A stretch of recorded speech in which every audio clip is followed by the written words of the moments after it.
TDP అధినేత చంద్రబాబు నాయుడు ఆ party నేత దాడి వీరభద్రరావుల ఆరోపణలపై విజయసాయిరెడ్డి నాంపల్లి కోర్టులో పరువు నష్టం దావా పిటిషన్ వేశారు. దీనికి సంబంధించి మరిన్ని వివరాలను మా ప్రతినిధి రమేష్ రెడ్డి తెలుసుకున్నాం. రమేష్, చెప్పండి, విజయసాయిరెడ్డి వేసిన పరువు నష్టం దావా పిటిషన్ కు సంబంధించి మీ దగ్గర ఉన్న అప్డేట్స్ ఏంటి? అలాగే పిటిషన్ వేసిన నోటీసులు ఇచ్చిన సమాధానం చెప్పలేదని చెప్పి విజయసాయిరెడ్డి పిటిషన్ వేసినట్లున్నారు కదా.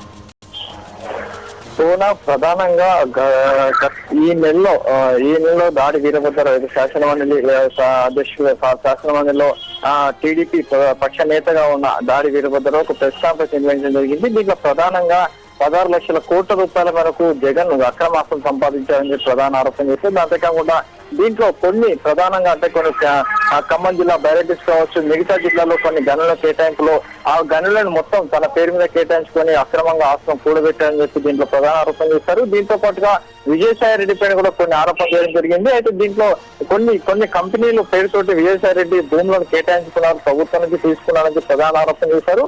అయితే దీనిపైన అప్పటికే విజయసాయిరెడ్డి లీగల్ నోటీస్ పంపించడం జరిగింది. అంతేకాకుండా బహిరంగ క్షమాపణ చెప్పాలని కూడా డిమాండ్ చేయడం జరిగింది. ఎందుకంటే ఇది పూర్తిగా అసత్యంతో కూడిన ఆరోపణలు కాబట్టి దీనిపైన వివరణ ఇవ్వకపోతే తాను ఫర్దర్ గా చర్యలకు పూనుకుంటానని చెప్పి చెప్పడం జరిగింది.